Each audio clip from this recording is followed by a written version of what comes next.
Very good afternoon, everyone. This is Dr. Arvind Kumar Pal.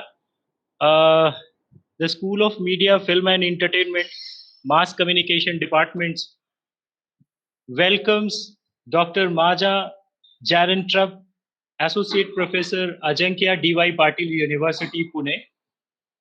I just, before inviting ma'am to give lecture, start her lecture, a brief biography of ma'am, I'm just going through that. Maja Jarentrup has studied media science, anthropology, and psychology at the University of Trier, Germany, the University of Utrecht, Germany, the, uh, the University of Utrecht, Netherlands, the Loyola College, India. She did her PhD in media anthropology, analyzing South Indian advertisements. Currently, she works as a journalist and professor of media and photography at Ajankya D.Y. Patil University, Pune. She is a well-known German photographer, Nikon ambassador, and Adobe partner. Lectured in countries all over the world, among the Brazil, Cuba, Jamaica, Morocco, Italy, the Netherlands, Ukraine, Malaysia, China, Cape Verde. She was, as a journalist and artist, invited to Indonesia and Costa Rica. She wrote more than 15 scientific and practical books about media and many articles published in German and international magazines. In her research, she is currently focusing on cultural aspects of photography and on the effects that visual media exert on people's psyche. Further, she analyzes cultural phenomena such as body painting, dreadlocks, and social media. She is also very interested in participatory methods in the field of development cooperation. India has always played an important role in her life. She studied at Loyola College, Chennai, later did her doctorate at the University of Trier, Germany, about Indian advertisement, and worked at the Indian Institute of Photography. Indian aesthetic coined her understanding of art. I, on behalf of School of Media, Film and Entertainment, welcome Dr. Maja Jarendra to address our students and faculties. Thank you so much for the introduction. So we can actually skip my first slide because that would have been a short CV. So what you can see that I work both in the practical field and in the theoretical field, which is actually important for my perspective because I'm a trained anthropologist. So I call myself media anthropologist. That means that I write about topics that I experienced myself. So that experience of immersing yourself into an experience plays a huge role in anthropology. We call it the emic perspective. That means you get a perspective from the inside. You don't sit at home and talk about India, sit at home in Germany. That's not the way we do it. We go to India if we want to talk about India or know something about India. Unfortunately, I have to say that right now I'm here in Germany because of the lockdown and the corona situation. Now I haven't been to India since last January. So it's more than a year now, and it's never been more than a year. So it's like a really upsetting situation. I've always in my life, basically been to India at least twice a year. So yeah, but anyhow, at least I can be connected. So let's start with a short structure of my lecture. First, I start about talking stage photography, what it is and how it relates to gender. Then about the benefits of stage photography, suggestions for the future of stage photography, and of course, risks and side effects. And I will show lots of photographs. Most of them were taken by myself because that's what we do as anthropologists. If you talk about something, you also do it. So yes, I'm active in that field. So what is stage photography and how does it relate to gender? There's a scene of stage photography in German-speaking countries. It counts at least 500,000 members, but probably I would say more. which connect on social media like Instagram, Facebook, but also more specialized media like Model Folder, it's called. It's like a more specialized social medium. And we have models, photographers, stylists, retouchers, makeup artists. So there are different roles you can take over in the scene. The photographers are mostly male, like 60 to 70%. It had been more before, like when I started, it had been like 90%. Now this number is coming down a bit. And they're like between 20 and 70 years old, whereas the models are mostly female, like 80 to 90%. They're like 2% transgender, which is higher than on average in the population. The rest would be male, but yeah, you see a very high percentage of females between 16 and 45 years old maximum. And they usually do not receive any payment. That means they must be intrinsically motivated. They want to do that. So this system is called TFP, which means time for pictures. And when you look at the legal situation, there are different ways to distribute rights. So it could be that both model and photographer have the same rights on the pictures. It could be that the photographer has some more legal rights, which is quite typical. So the models just do it because they somehow seem to like it. Just to give you some examples how these photographs may look like, that would be like a beauty topic. So it's focusing on female beauty and some extra makeup to make it more interesting. That would be conceptual. The concept of that photograph was nature is punk, so nature is wild, and so letting that model look like a punk with that flower on her head. Then it could be culturally inspired, which sometimes is related to Edward Said's concept of Orientalism as well, so it can be critiqued. Then we have sometimes historical periods or historical fantasies as inspiration. Like in this case, it would be the era of the Baroque, even though this is not a Baroque costume, but it's inspired by a Baroque. And sometimes you have emotional topics like embodying fears, happiness, and so on. And here you have some behind the scenes, like you can relate that picture on top to that picture on the left. So that was how it was taken at the Indian Institute of Photography in Noida. So that's the way we create photographs, often in big teams, sometimes in small teams. Yeah. Now, how does stage photography relate to gender? First of all, you have seen the numbers. Then there's a typical dispositif. You have a focus on beauty, sensuality, and use, and of course, a legal situation. So the typical dispositif means you have usually older men take pictures of younger women.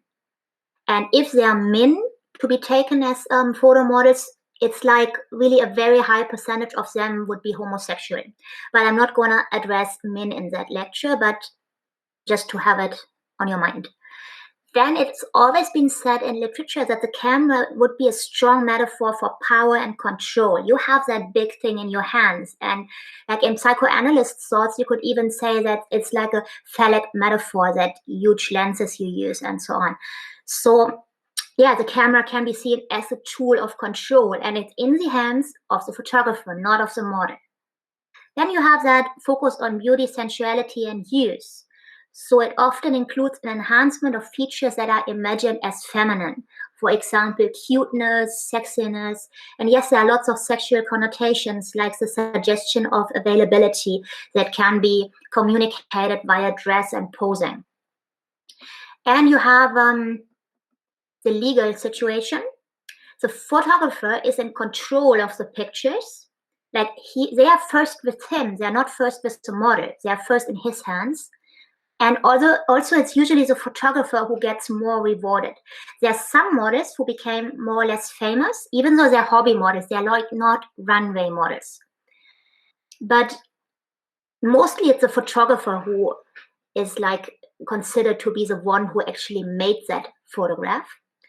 And then ownership is also connected to knowledge. Like imagine somebody's got your picture, like with a good camera, not just a cell phone camera. He can zoom in into every single pore. He will know things about your body that you don't even know yourself. Like he can get angles on you cannot get on in front of the mirror. For example, he can see your backside properly, and he can zoom in. He can get so much information about you. So kind of he owns something of you. He owns a trace of yourself. Now you have seen some critical aspects, and the question would be, what are the benefits of stage photography? Why do people just enjoy doing that? And even more interesting, these benefits seems to be the sustainable. Like if you talk to models, they often say, I feel better, and I feel better on the longer run. It's not like I feel better when I'm modeling, when I'm pampered, when I have nice makeup and hair. It's they say, okay, it makes me feel good on a longer run. So my thesis is that stage photography offers a big potential to increase the model's well-being in a sustainable way. And it's got quite good conditions because it's open for everyone. It only requires a cell phone. You can use a big camera, but you don't have to. You can use something relatively inexpensive nowadays. It can be done at any time, so you don't need to say you can only take photographs when the weather is good or only when you're on a holiday. So you can even do it in a small room if you just have an idea, some props. You don't need big equipment. You don't need amazing locations. Then it can connect people, like in this scene of photography. And it has some kind of a democratizing potential because nowadays they can be made in a relatively easy way and everybody can join. Like this scene is not exclusive.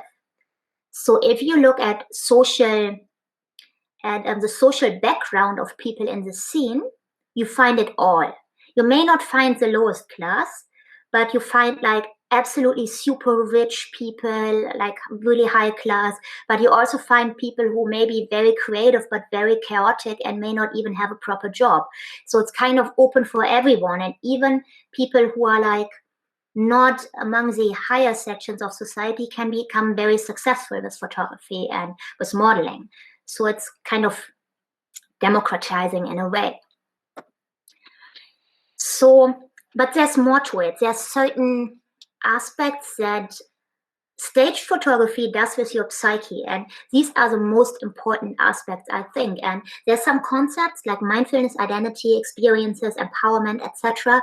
I will just briefly talk about to show you how it can increase people's well-being, and especially the model's well-being. So mindfulness is essentially about waking up to what the present moment offers. So that means mindfulness includes like a non-judgmental perspective on the world. And in the black field, you will always see a quote of a model. So that one model said, photography has given me new eyes. Now I see things that I did not notice before. Mindfulness, of course, can also just relate to photography in general. For example, this photograph I've taken on the spice market in Old Delhi, and it's just a small detail, but it just made me feel happy to see that and just to enjoy that visual side. For me, this just looks like an art installation kind of. It wasn't, it was real life, but still, I just enjoyed seeing that. So it means seeing everyday life with new eyes. And also it means discovering beauty or photogenic potential in things that actually may not be considered as beautiful or interesting. So just like these simple kind of things, it doesn't have to be the Eiffel Tower all the time. It doesn't have to be like the Empire State Building. You find beauty in small things. And it supports a non-judgmental view. This also relates to model photography, of course, not just to photography in general. So here we have that mask as an inspiration and just said, okay, that mask may not be like super elaborate or super special, but suddenly we just saw as a tool for photography, it's just offering something. Then model photography or stage photography, it's basically the same term, supports the work on identity. And identity is said to be the self-understanding as a coherent being with certain features and a history. So it's got diachronic and synchronic aspects.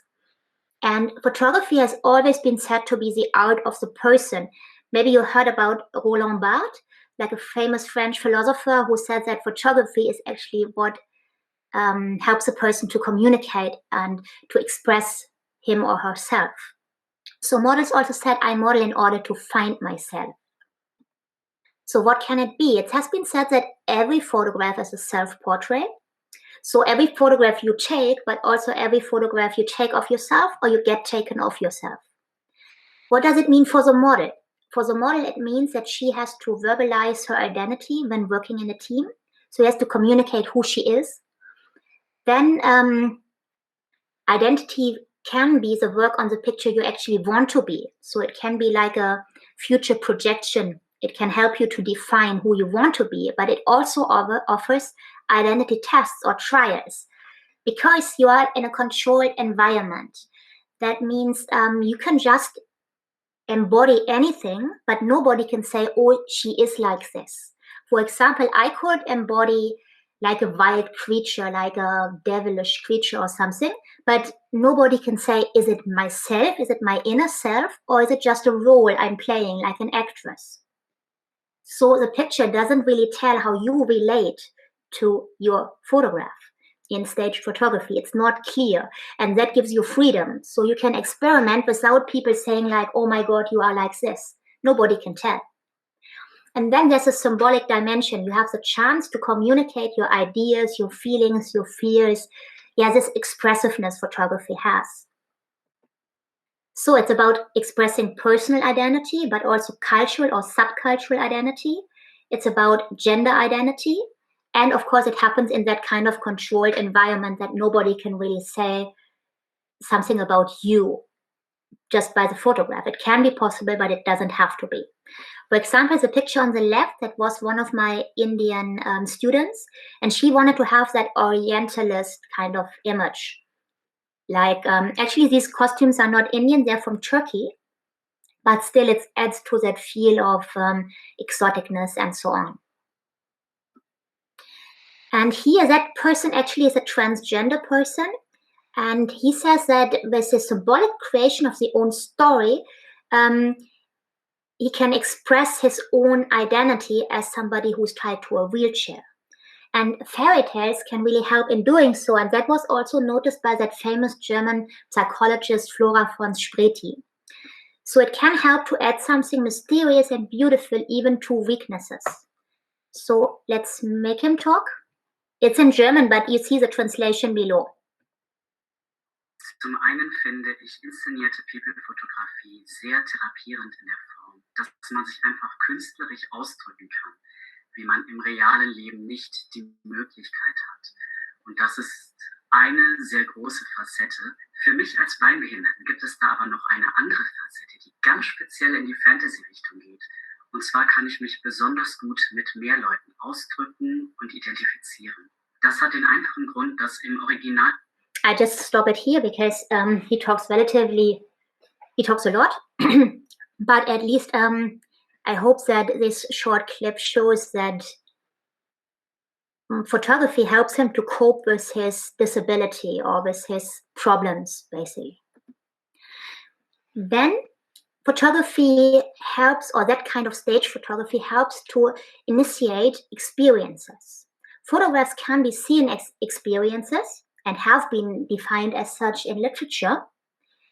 And there's also one a little bit negative quote, but still I wanted to show it to you. It's by Ingrid Turner. She said that people do not document what they experience, but they just experience things in order to document them. And this quote is from 1992, so it's an old quote, but I think it fits very well into that Instagram age.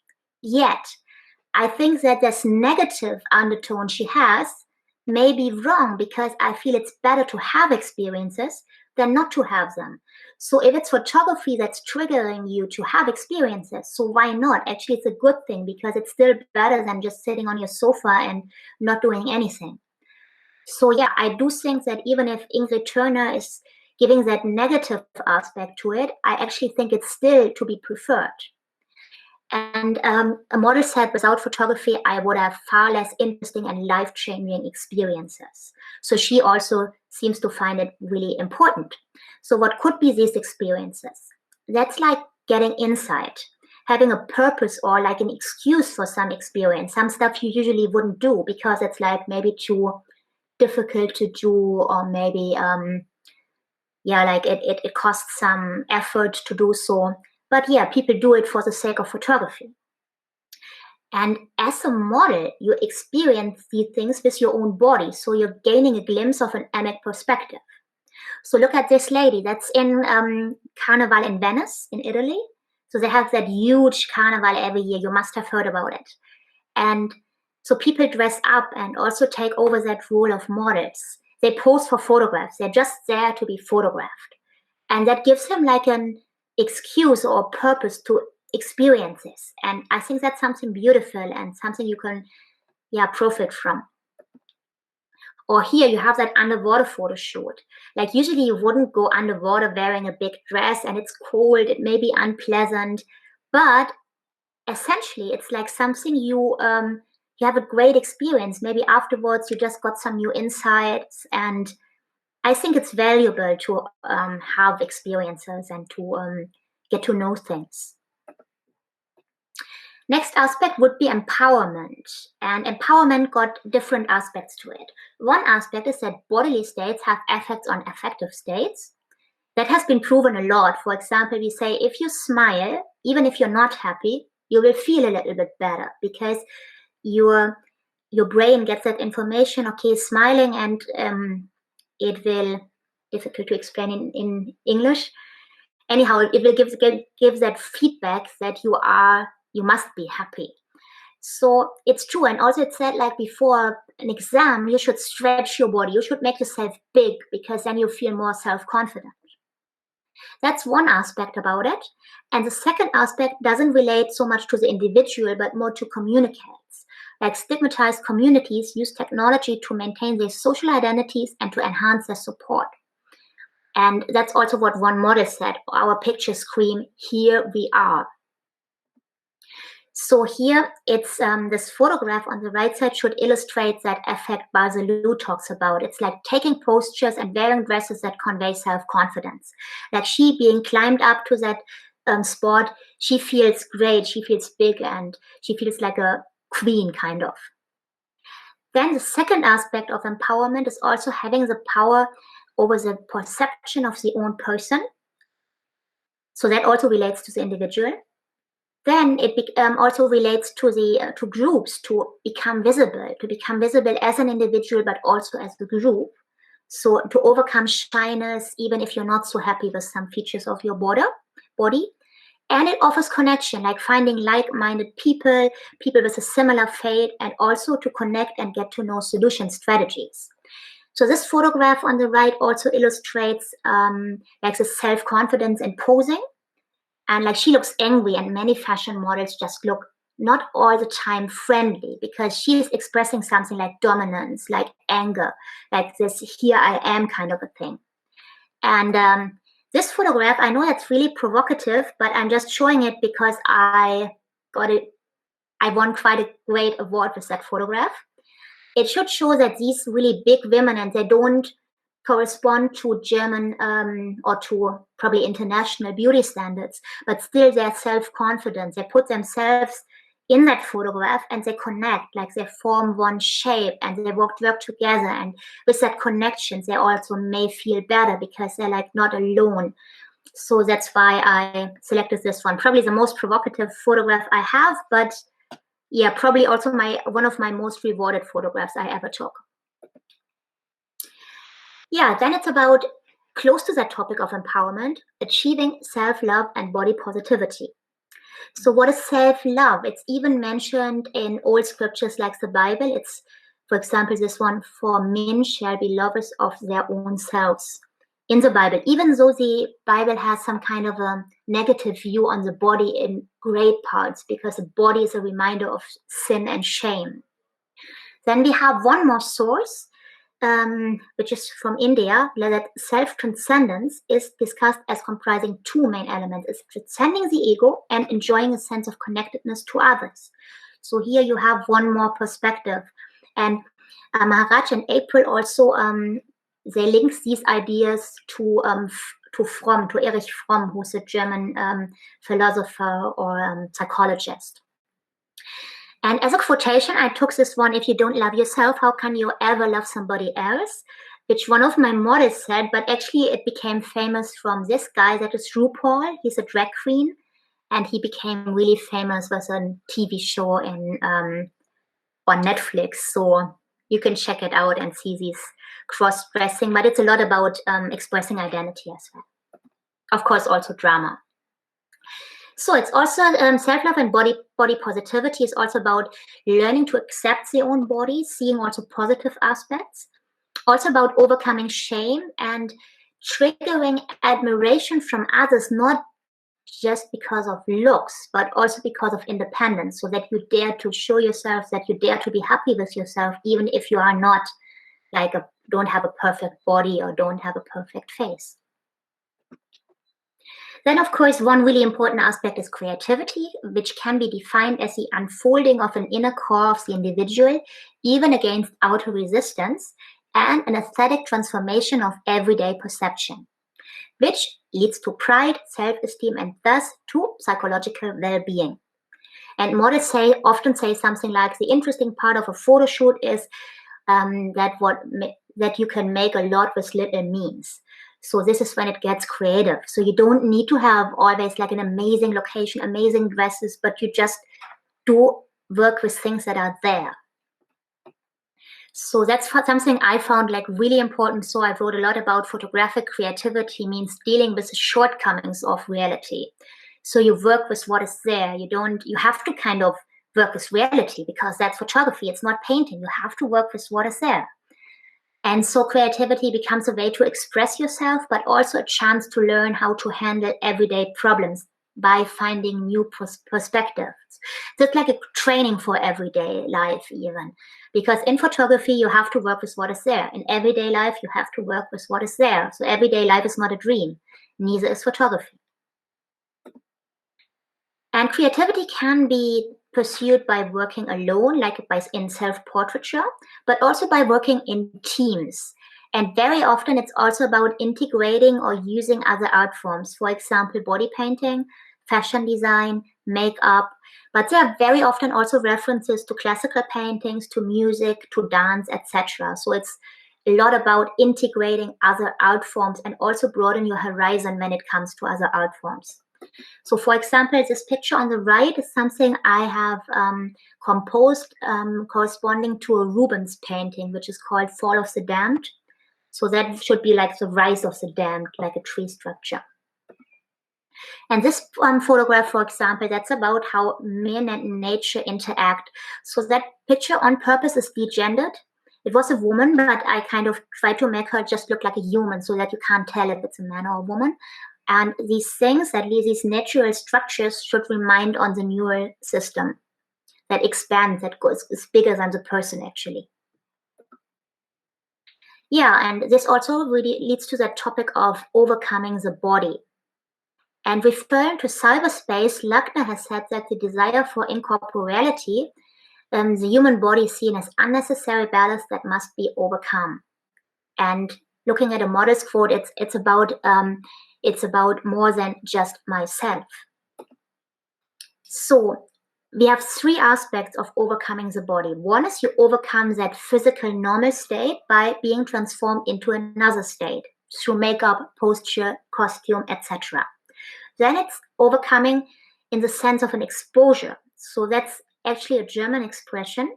It means that you bring yourself to something that you actually wouldn't do. Exposure is used in psychology. For example, if you're really scared of spiders, a psychologist can put a spider on your hand and you kind of have to bear it, but once you did it, you feel better and your fear may be not so big anymore. And the third aspect is overcoming the ego focus. So let's look at this one. It's a video, and here you can read what she actually says. Ich bin stolz, dass ich mich überwinden konnte, auf einen Felsen, der mitten im Meer lag, zum Beispiel zu klettern, um dort oben dann zu stehen, damit das Foto gemacht werden kann. Trotz meiner Höhenangst habe ich das dann geschafft und danach war ich einfach sehr stolz, dass ich das so hinbekommen habe und auch sehr stolz, dann später das Foto zu sehen, trotz meiner Angst, die ich in dem Augenblick gespürt habe. So she talks about two things. She talks about that, first of all, while doing it, she actually felt great because she overcame her fear. And second, whenever she sees the photograph, she also is really proud because she knows that she did something she actually wouldn't want to do, and she feels proud seeing that reminder, like how she was better than herself, kind of. So here we have one more example, like with fire to overcome yourself. And she talks about one more aspect in overcoming, and she talks about overcoming the ego focus.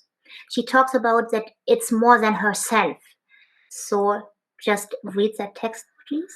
Ja, ich hatte vor einigen Jahren mal eine Ausstellung in der Stadtbücherei meiner Heimatstadt und im Zuge dessen wurde ich auch interviewt zu meinem Hobby und die Redakteurin fragte mich dann, findest du dich auf deinen Bildern schön?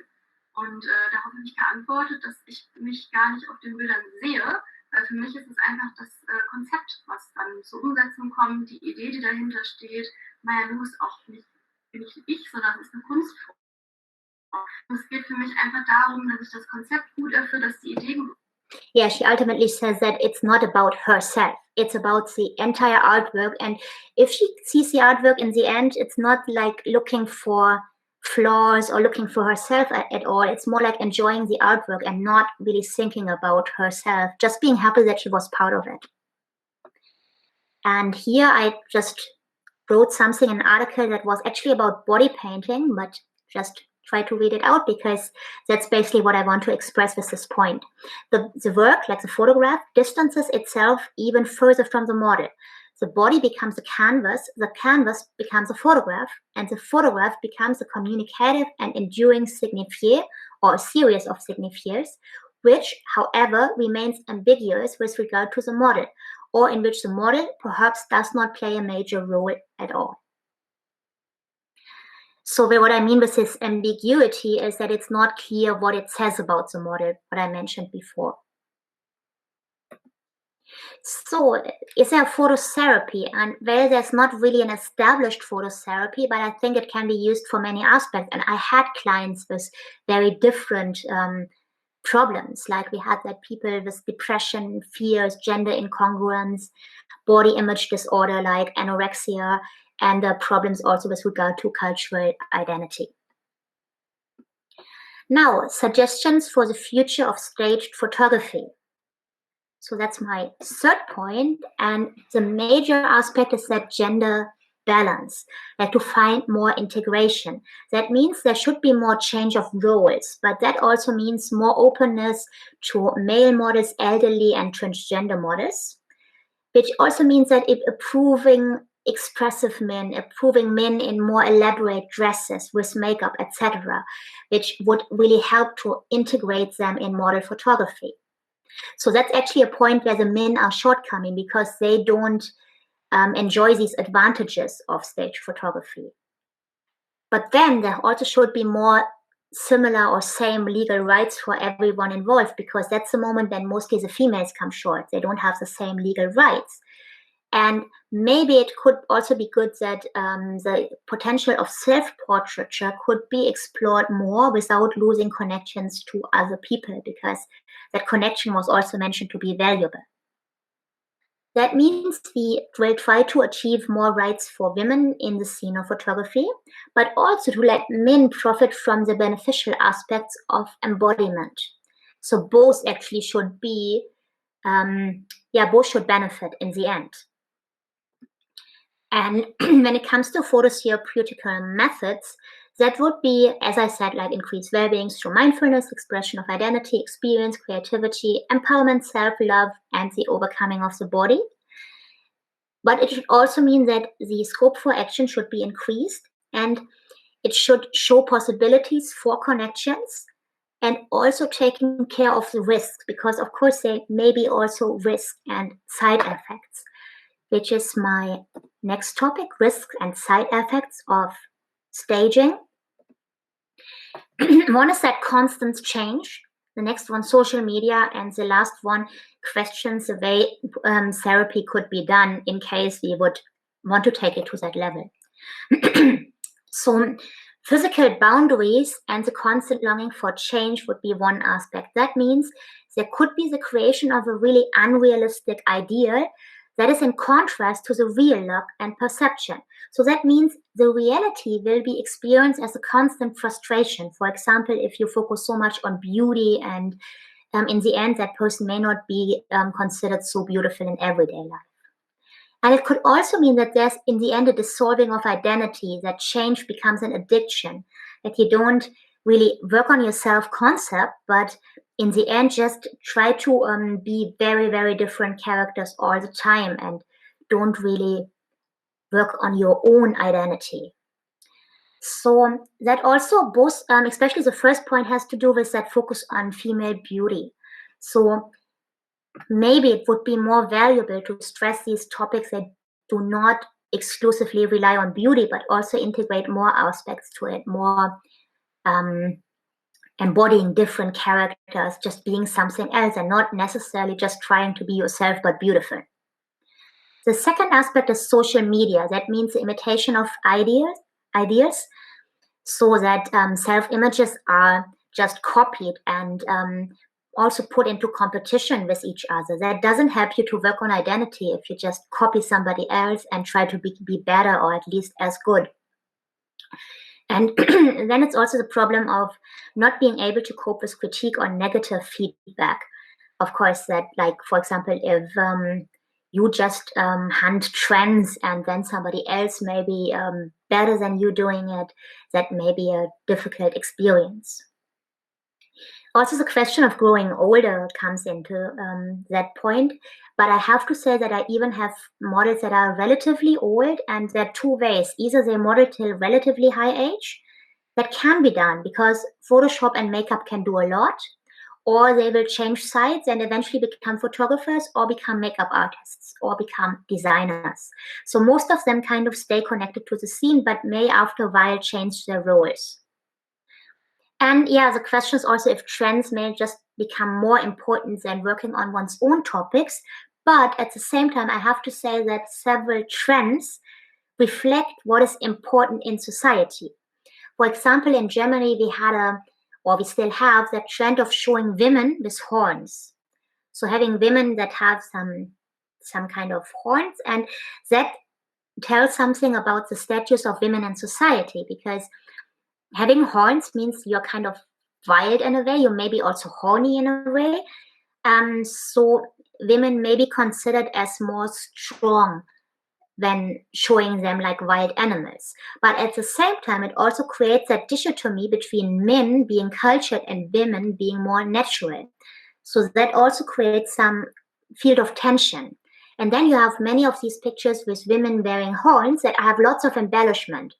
So on the one hand, they are wild creatures because they wear horns, they're close to animals. On the other side, they are very cultivated because they have embellishments, they have beautiful makeup, they don't look wild at all, some of them. So that could also mean that this wild spirit of these women is tamed by culture. So you can read a lot in these topics. You can analyze them from a psychoanalyst point of view or from any other psychological point of view, social psychological point of view. And yes, I do think that some topics that are trending also tell a lot about that, about what really matters to models, because they are part of society and they are concerned with these topics. And the last point is, if we want to have something like a phototherapy, the question is, should that happen in a team or rather as an individual activity? How do we cope with social media? Should the therapist also be a photographer? And so that means be good at photography, be able to retouch and so on. Or is it not necessary? And what should be the gender of the therapist to help people? Is it important that if you're female, that this photographer would be female as well, or whatever? So I hope you have interesting questions now, and I thanks a lot for your attention. If you would like to see my website, that will be m-jerentrup.com and photopsychology.org. And my email address, in case you have any questions later on, is maya.jerentrup@adypu.edu. And yes, Maya is pronounced Maya and not Maja, because J in German is like Yi. So basically I have a name as it seems. Okay, thanks for your attention. Thank you so much, ma'am. And now we will definitely pronounce it in the right way. That is Maya Jerentrup. Every Indian person will say Maja at first. It's quite funny. But, It is a Yeah, cultural my have been inspired difference. by India. I really appreciate Dr. Maya Jarantra that you have given a very good insight on gender and staging. Now I request our participants, if they have any question, they can ask. Unmute yourself, and then you can ask the question directly with our guest.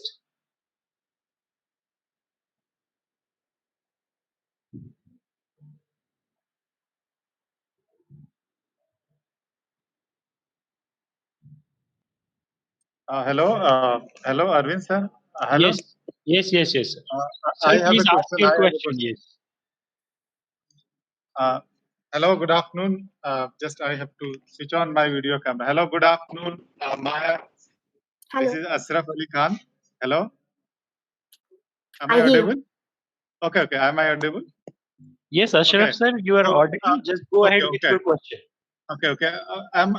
My question is that how you see photography and staging in Indian context.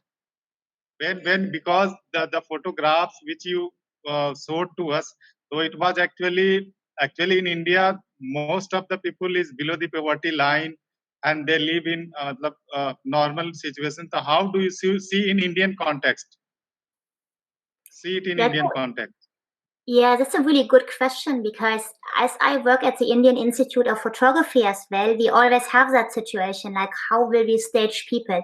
And yes, we did stage quite some people. There are also Indian people. We had some international models because that usually is easier, but we also had several Indian models, but also people who were like have never done it before, just students or friends of students who tried. And I feel that it was more, maybe more difficult first, but also because that was a big group. Like we had like 15, 20 students. And even for German models, that would be hard, like to model if you have so many people around you suddenly and you never done that before. But yes, we had that, and we had some situations where Indian models especially wanted to communicate Indian identity. So we had, for example, some people who would usually, some girls would usually wear jeans and t-shirt, but they said, okay, if I model, I would wear beautiful sari and like get my jewelry and really would like to communicate something about my cultural identity. So that was a big topic for most of them. So none of them really felt like modeling in jeans and t-shirt or anything, or yeah. My other reading is that nowadays I think everyone have access to mobile technology, and mobile is taking such a good technically, it is taking such a good photograph technically, color wise, light wise. How do you think it has affected this your A lot, because actually that's empowering people, because before, when you didn't have all these, you really rely on your photographer. Like as somebody, like as a woman who wants to be staged, she relies on a photographer, and she also relies on somebody who's like a good photographer, because like not so good photographers couldn't afford all that equipment. But now it's more like she can do great stuff with her cell phone. So that could actually make things easier, and that's, I think, a great potential also. But at the same time, what I see very critical is that there are all these beauty apps on the cell phone. So that means overall you get a very unrealistic picture, because everyone looks so beautiful, because of course they use beauty apps, and then people who just watch Instagram, they feel like, okay, I'm the ugliest person on all earth because everyone is just so beautiful. And that makes it also difficult. So I would like to encourage people not just to go for beautiful, but go for conceptual, go for expressive. And in the end, your own looks don't matter so much. It's more about the artwork and not about, am I beautiful or not? Okay, thank you so much, Maya. Thank you. Thanks for your question.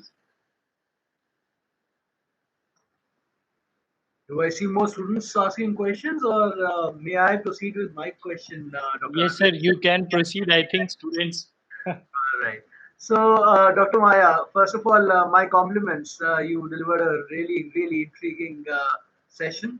for our students and for our faculty as well. I myself am from this field. My specialization is into commercial studio photography. And while I was listening to what you were saying, I had been deliberating on a few things around for the last about a year since the lockdown has happened. And there was this recent study which I was conducting with a few faculty members, few fellow colleagues of mine, saying that what will be the future of photography, specifically studio photography, commercial photography. You know, specifically because the lockdown has made a lot of, it has been, I would say, a disruptor. Yeah, the lockdown has been a disruptor. How do you see this technology being shifted to online platforms these days? There are so many platforms coming, so where people can portray their work, showcase their work, and still get recognition and also money sometimes. Sometimes, yeah. Yeah, I do think things are getting more difficult. And actually, I have that magazine. I put it online. It's and I invite you to submit articles for that magazine, pictures-science.com. I'm mentioning that because I asked that question about the future of photography. I asked that question some specialists from Nikon, from Whitewall, like from the field, like specialists in the commercial field. And one thing they said, like you can read it on the website also, one thing they said was the focus will be more on personality. So also for the photographer, it's more about you communicating how you took your pictures and why you took them, who are you. That will be more important nowadays than it has been before. And that also means that taking good pictures is not enough. You also need to know some theoretical background, you know how some history of art aspects. You have to know something about cultural situations, and also so you have to articulate why you do things the way you do things. So that actually means that studying photography in a way becomes more important, because there you also learn to articulate yourself and not just to take good pictures. Interesting perspective. Well, I will go through this website and do read these things in detail. And but till then, I must compliment you on the path-breaking work that you are doing. Thank you. I have a question, Dr. Maya. See, you talked about phototherapy, right? So, what are the situations in which phototherapy is required or given to one individual? What are the situations? It is not an established form of therapy yet. It comes under art therapy, but in Germany, usually art therapy means more like painting, drawing, dancing. It's not so much about photography, which I find very sad, because I think there's a huge potential in photography, because you condense a pose. It's not just you move around, but you condense. So that it requires more thought. It also requires more communication. Second, you work with reality, which is not so much in painting. And third, you have a result, which is also in painting. You have something to talk about later or to look at later. And I think there would be so many fields of where that could be useful. For example, when it's about topics you cannot really express. For example, for some people who are like really depressed or have like a identity conflict, they may not be able to put that in words, but for example, self-portraiture could work. And I just forgot her name. There's one woman who started that strategy. She had cancer, and she said something like she has been treated all the time, but now she wants to treat herself and she wants to do something. So it helped her to cope with the disease. So I think the opportunities are really manifold, and that's something I would like to get started a little bit more, because there is not much research on that topic at all. So it has to be pushed a little bit.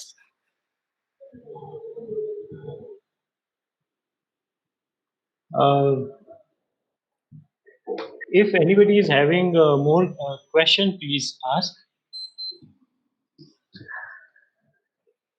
No one. I think we are over with the questions. Dean ma'am, if you want to ask anything. Your mic is off, ma'am. Yeah. Hello, Dr. Maja. How are you? How are you doing? Fine, thank you. And how is the COVID there? It's the numbers went down quite significantly, but now the mutation spread. So no idea how it's gonna end up. But right now we are quite fine. It's quite okay. Very great. So when you come back to India, please visit our campus, and you're most welcome here. I'd love to. Wonderful. Okay. And thank you so much for this wonderful interaction. No problem. Thank you so much for letting me give you a lecture. Oh. So question and answer round is over now. So I request Dr. Kriti to give vote of thanks. Thank you, Dr. Arvind. I, Dr. Priti Singh, on behalf of Dean SMFE, Dr. Professor Ritu S. Sood, would like to extend a note of thanks to Professor Dr. Maya. We are very grateful to you, ma'am, for discussing this very enriched topic of gender and staging. I'm sure this rich guest lecture will enrich our students, young minds here. I also extend my compliments to Dr. Arvind.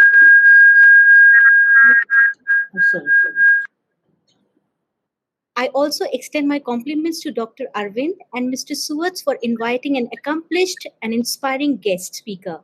I am sure the worthy points from the lecture will be beneficial to our student.